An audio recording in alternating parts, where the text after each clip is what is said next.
कार्य तर होते, कायम लक्षात घ्या, कार्य होणार, परंतु कार्य होताना जो मधला जो पिरियड असतो हा कुठेतरी पहा, आपले होऊन गेलेले जे पूर्वज आहेत, जे काय होऊन गेलेल्या पिढ्या होत्या, त्या काळामध्ये ती प्रथा होती का तर त्या गौराई देवी ज्या घरामध्ये येते निश्चितपणे त्या व्यक्तिरेखेची परीक्षा पाहते. परंतु गौराई ओम सतनम जारेश गुरुजी गौरेश बडे बाबा दादा गुरु चैतन्य सिद्ध सद्गुरु मत्स्येंद्रनाथ साहेब गौरेश चैतन्य सिद्ध सद्गुरु गोरखनाथ बाबा गौरेश अलख निरंजन आदेश.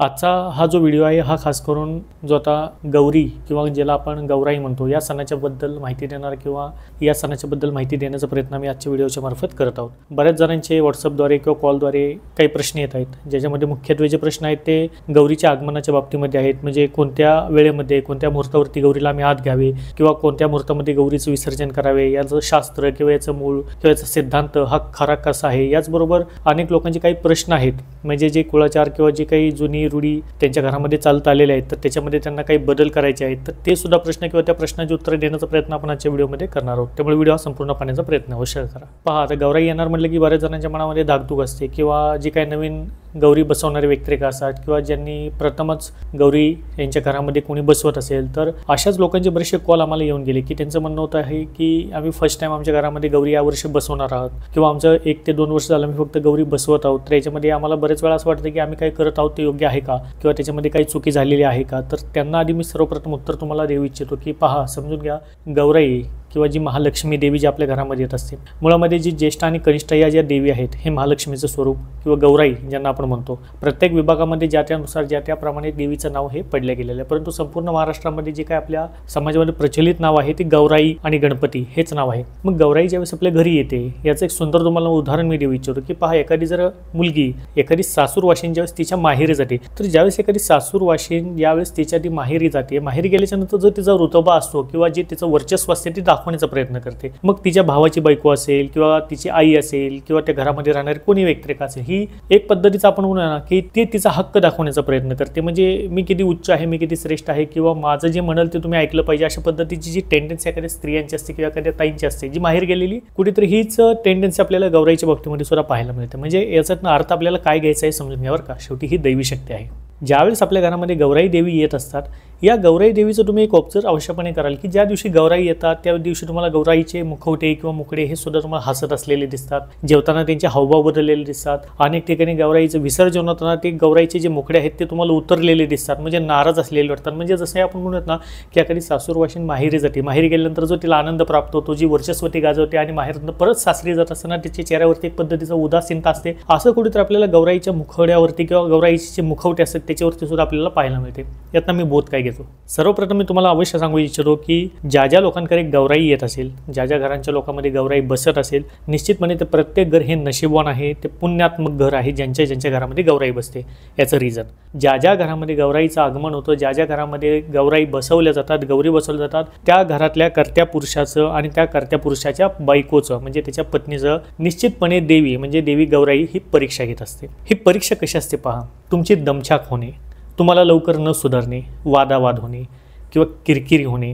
बऱ्याच ठिकाणी असं आढळून येतं की आपण पाहत असाल की देवीचा सण आला, खास करून गौराईचा, की घरामध्ये वादावाद होतात किंवा भांडण तंटे व्हायला सुरुवात होतात किंवा कार्य तर होते, कायम लक्षात घ्या, कार्य होणार, परंतु कार्य होताना जो मधला जो पिरियड असतो हा कुठेतरी धावपळीचा, दगदगीचा, विचारांची एकमतता न येणारा हा आपल्याला बरेच वेळा दिसून येतो. त्याच्यामागे रिझन काय असते तर एकच आहे की देवी तुमची परीक्षा घेते. याही पुढे जाऊन मी तर म्हणेल की ज्येष्ठ आणि कनिष्ठा ज्याला आपण म्हणू, मी जसं की उदाहरण तुम्हाला आता माहेरचं दिलं त्याच अनुषंगाने आता हे उदाहरण आहे. ज्येष्ठ आणि कनिष्ठा हे त्यांचं आवरून घेत असताना सुद्धा त्या व्यक्तिरेखीच्या परीक्षा हमखासपणे घेतात. याचा अर्थ काय, देवीला ज्यावेळेस आपण साडी धारण करतो, देवीला आपण जे काय पेहराव करत असतो, देवीला सजवत असतो, आपल्या मनाने कुठे ना कुठे असं वाटत राहणार की ही देवी उत्तम दिसते, ही देवी आपल्याला थोडीशी अजून उत्तम करता येईल का, याच्यामध्ये मन गुरफटणार. सेकंड पॉईंट, साडी असेल, पिनअप असेल किंवा कोणती गोष्ट असेल, एका गौरीने स्वीकारली तर दुसरी गौरी निश्चितपणे लवकर ती स्वीकारणार नाही. म्हणजे हे मी तुम्हाला अगदी छोटे उदाहरणं देता, यातनं तुम्ही समजून घ्या किंवा ते लोक निश्चितपणे समजून घेतील ज्यांच्या घरामध्ये गौराई येतात. त्याचा अर्थ काय आहे समजून घ्या. गौराई देवी ज्या घरामध्ये येते निश्चितपणे त्या व्यक्तिरेखेची परीक्षा पाहते, परंतु गौराई ज्या घरामध्ये बसते किंवा ज्या घरामध्ये गौराईचं आगमन असते, निश्चितपणे अशा व्यक्तिरेखेचा दरिद्रता हे भंग होते आणि तो व्यक्तिरेखा कुठेतरी आपण म्हणूयात ना की पैसा, संपत्ती, शांती, सौभाग्य हे निश्चितपणे गौराई देवी देऊनच जाते. ही याची खासियत आहे. त्यामुळे मी पहिल्यांदा तुम्हाला म्हटलं की ज्या घरामध्ये गौराई बसते निश्चितपणे ते अहो भाग्य आहे, अहो पुण्यवान घरं आहेत ज्या घरामध्ये गौराईचं आगमन होते. हा प्रथम चरण. सेकंड पॉईंट, बरेच लोक म्हणतात की आमच्या घरामध्ये गौराई बसवण्याची प्रथा वेगळी होती किंवा त्यांना आता त्यांच्या गौराईची बॉडी बदलायची आहे किंवा आमच्या घरामध्ये फक्त आडणी होती. आडणी म्हणजे अँगल. मग आमच्या घरामध्ये म्हणतात की फक्त जी चालत आलेलं आहे तेच घ्या, त्याच्यामध्ये इन्व्हॉल्व करू नका किंवा काही वेगळं करू नका. मान्य आहे, प्रथा आहे, पिढी आहे, परंपरा आहे. परंतु जे आता आधुनिक पद्धतीची गौराई बसत आहे, बऱ्याच ठिकाणी आपण बघतो जे बॉडी येतात गौराईच्या ज्या अनब्रेकेबल असतात, मग या बॉडी बसवल्या तर चालतात का, हा बऱ्याच लोकांनी विचारलेला प्रश्न आहे. त्यांच्याकडे ती प्रथा नाही, मग आम्ही बसवू का. त्या लोकांना मी सांगू इच्छितो की तुम्ही निश्चितपणे अनब्रेकेबल बॉडी बसवू शकता. रिझन पहा, आपले होऊन गेलेले जे पूर्वज आहेत, जे काय होऊन गेलेल्या पिढ्या होत्या, त्या काळामध्ये ती प्रथा होती का तर त्या काळामध्ये अनब्रेकेबल बॉडी ही येत नसायची किंवा ती बनतच नव्हती. सिंपल लॉजिक आहे. त्यामुळे त्या काळामध्ये जे बनणाऱ्या बॉडी होत्या किंवा जे लोखंडापासून जी बनवली जात असलेला साचा असायचा, त्याच अनुषंगाने ते कुठेतरी पुढे येताना आपल्याला दिसत आहे. परंतु आता आधुनिक जगत होत असताना किंवा त्या काळामध्ये समजा जर ब्रेकेबल बॉडी हे जर भेटत असते तर ती सुद्धा प्रथा त्या काळात चालली असती.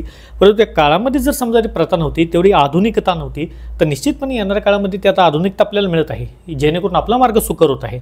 मग आपण हे का बसवू नये, अवश्यपणे तुम्ही बसवू शकता. सेकंड पॉईंट विचारण्यात येतो की आम्ही गौराईला आयत्या साड्या नेसवू शकतो का.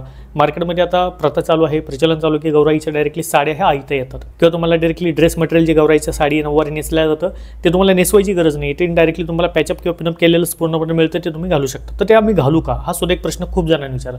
निश्चितपणे तुम्ही घालू शकता. शास्त्रामध्ये असं कुठेही वर्णन नाही आहे ना की असं कुठे लिहिलेलं आहे की तुम्ही फक्त तुमच्या हातानेच देवीला साडी नेसवली पाहिजे. मी परत एकदा सांगतो, आधुनिक काळामध्ये ह्या आता गोष्टी आपल्याला ॲडव्हान्स स्वरूपामध्ये भेटत आहेत, याचा लाभ आपण घेत ना किंवा आपण हा लाभ घेतला सुद्धा पाहिजे. हा लाभ त्या काळातले लोक घेऊ शकले नव्हते, जे होऊन गेलेली पिढी होती. का नव्हते घेतले किंवा त्यांनी का घेऊ शकले नव्हते. निश्चित आहे, त्यावेळेस तेवढी संचलितता किंवा तेवढी आधुनिकता नव्हती. मग आता जर ते आपल्याकडे मिळत असेल तर आपण ते का करू नये. निश्चितपणे हे सर्वजण आपण करू शकतो. आता मुख्य प्रश्न की गौराईचं आम्ही आगमन कधी करू किंवा गौराईचं नैवेद्य किंवा गौराईचं विसर्जन हे कसं केलं पाहिजे ते आता समजून घेऊयात. गौराई सणामध्ये 3 नक्षत्र हे मुख्य आहेत, अनुराधा, ज्येष्ठा आणि मूळ.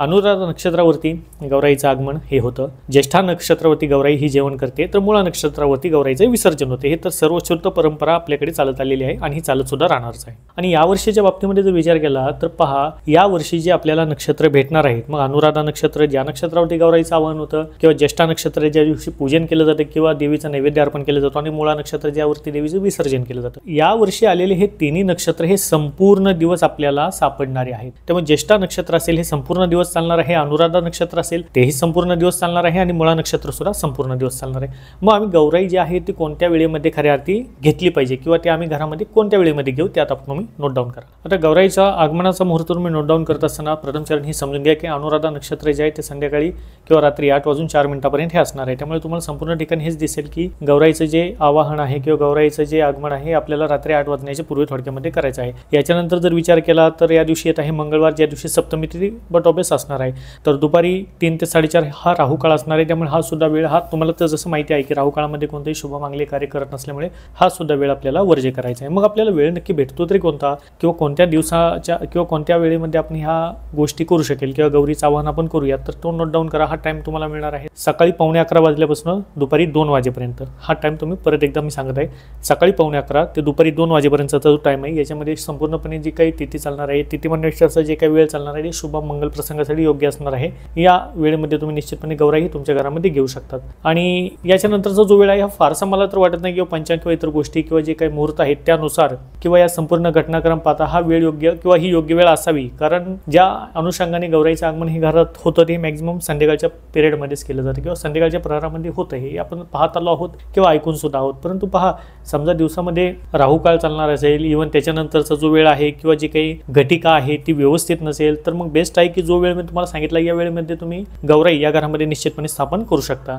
आता याच्यानंतर आहे की सेकंड डेला केलं जाणारं गौरी पूजन किंवा गौरीचा नैवेद्य जो अर्पण केला जातो हा कधी केला पाहिजे त्याची सुद्धा वेळ तुम्ही नोट डाऊन करून घ्या. आता ज्या दिवशी गौरीचं आपण पूजन करणार आहोत किंवा गौरीला नैवेद्य किंवा पान जेवणाचं दिलं जातं, नैवेद्य अर्पण केला जातो, हा मी तुम्हाला आवर्जून सांगू इच्छितो की तुम्ही हा 11:30च्या नंतर हा खऱ्या अर्थी दिला पाहिजे किंवा 11:36 नंतर. याचं कारण काय आहे तर भद्रा ही 11:30 वाजेपर्यंत त्या दिवशी असणार आहे. जी भद्रा आदल्याच दिवशी म्हणजे जेव्हा गौरी या येत असतात किंवा गौरीचं जे आगमन आगमन होणार आहे त्या दिवशी जी आहे रात्री 9च्या नंतर भद्रा ही लागणार आहे आणि ही भद्रा जी चालणार आहे ते दुसऱ्या दिवशी म्हणजे सेकंड डे ज्या दिवशी दुर्गाष्टमी आहे किंवा गौरीपूजन किंवा गौरीचा आपण नैवेद्य दिला जातो हा भद्राचा वेळ असणार आहे 11:36 ही भद्रा चालणार आहे। म्हणजे भद्रा ही जी वेळ असते ही संपूर्णपणे विनाशकाली वेळ मानली गेलेली आहे। त्यामुळे 11:36 आपण देवीचं पूजन असेल किंवा देवीचं नैवेद्य असेल किंवा देवीला वाढण्याचं पान असेल खऱ्या अर्थी करायचं नाही। जेवढा देवीचा नैवेद्य किंवा देवीला दाखवणारा जो काही भोग आहे हा तुम्ही दाखवला जाचाल तो सकाळी 11:36 नंतर सेकंड डेला तुम्हाला दाखवता येईल। याच्यामध्ये दिवसभर तुम्ही कधी जरी दाखवला तरी सुद्धा चालणार आहे। आता यानंतर आपण पाहूयात की गौरी विसर्जनाचा योग्य मुहूर्त कोणता असावा किंवा योग्य वेळ कोणती आहे किंवा दोरे घेणे, खास करून दोरे घेणे किंवा दोरे घेण्याची जी प्रथा आहे याला खूप महत्त्व आहे। जे काही गृहिणी आहेत जे सौभाग्यवती आहेत त्या सर्वचे सर्व देवीचे दोरे घेणं याला सर्वात मोठं महत्त्व आपल्या हिंदू किंवा सनातन संस्कृतीमध्ये सुद्धा आहे। कारण या दोरे घेण्याच्या प्रथेमुळे किंवा दोरे घेण्याच्या पद्धतीमुळेच लक्ष्मी देवीची खरी प्राप्ती ही आपल्याला होत असते। मग ही दोरे घेण्याची योग्य वेळ कोणती ते आता तुम्ही नोट डाऊन करून घ्या। दोरे घेण्यासाठी तुम्हाला भरपूर वेळ मिळणार आहे। हा वेळ असणार आहे दुपारी 12:15 ते 3:30 या वेळेमध्ये तुम्ही दोरे घेऊ शकता। याच्यामध्ये तुम्हाला 2 वेळेस हा मुहूर्त भेटत आहे। संपूर्ण या कालखंडामध्ये 2 वेळेस तुम्हाला मुहूर्त हा स्वतः चालून येत आहे। हा मुहूर्त आहे दुपारी 12:15 ते 3:30 वाजेपर्यंत या वेळेमध्ये तुम्ही दोरे घेऊ शकता। सेकंड पॉईंट आहे की दुसरा मुहूर्त कधी आहे दोरे घेण्याचा तो सुद्धा तुम्ही नोट डाऊन करा। हा मुहूर्त तुम्हाला भेटत आहे संध्याकाळी 5 ते 8 वाजेपर्यंत। म्हणजे 5 ते 8 हा सुद्धा मुहूर्त दोरे घेण्यासाठी योग्य आहे आणि याच मुहूर्तामध्ये 5 ते 8 या मुहूर्तामध्ये तुम्ही लक्ष्मीचं विसर्जन जरी केलं तरी सुद्धा चालणार आहे। कारण शास्त्राप्रमाणे मूळा नक्षत्रावरती गौरीचं विसर्जन करणं तितकंच महत्त्वाचं आहे आणि पंचांगाप्रमाणे फार तर रात्री 10 वाजेपर्यंत नक्षत्र रात्रीच्या प्रहरामध्ये बदलत आहे। त्यामुळे रात्री 10 वाजण्याच्या पूर्वीच आपल्याला गौरीचं विसर्जन करायचं आहे। त्या अनुषंगाने तुम्ही प्रयत्न करा जे आता तुम्ही मुहूर्त समजून घेतले, ज्याच्यामध्ये तुम्ही मुहूर्त जे समजून घेतले, गौरी आवाहनाचा मुहूर्त मी तुम्हाला दिला आहे, गौरीच्या जेवणाचा म्हणजे ज्याला आम्ही नैवेद्य म्हणतो किंवा गौरी पूजनाचा आहे तो मुहूर्त तुम्ही समजून घेतला, याच अनुषंगाने दोरे घेण्याचा मुहूर्त सुद्धा तुम्ही समजून घेतला आणि गौरीचं विसर्जन कोणत्या मुहूर्तावरती करावं हे सुद्धा तुम्ही समजून घेतलं। या मुहूर्तामध्ये केले जाणारे जे गौराईचं पूजन आहे, गौराईला दाखवलं जाणारा जो नैवेद्य आहे, गौराईचं केलं जाणारं जो विसर्जन आहे, निश्चितपणे याच्यामुळे आपल्याला महालक्ष्मीची कृपा ही संपूर्ण परिवारावरती प्राप्त होऊन तुम्हाला सौभाग्याचं लेणं जाताना ही ज्येष्ठ आणि कनिष्ठ देवी ही निश्चितपणे देऊन जाते। त्यामुळे तुम्ही, तुमचा पती, तुमचे संपूर्ण परिवार याची सही सलामती सुरू होते आणि संपूर्ण परिवारावरती एक प्रकारे निश्चितपणे महालक्ष्मीची कृपा ही होतेच होते। त्यामुळे अशा आहे याच्या छोट्याशा एपिसोडमध्ये मी सांगायचा जो प्रयत्न केला ज्याच्यामध्ये देवीच्या प्रत्येबाबतीत किंवा जे काही थोडेसे महत्त्वाचे प्रश्न मला वाटत होते जे जास्त प्रमाणामध्ये विचारले गेलेले होते त्यावरती पण मी उत्तर देण्याचा प्रयत्न केला। इव्हन जो मुहूर्त आहे तो सुद्धा तुम्हाला सूचित करण्याचा प्रयत्न केला। भेटूया अशा नवीन व्हिडिओमध्ये नवीन भागासह। तोपर्यंत सर्वांना सतनमो आदेश, गुरुजी को आदेश,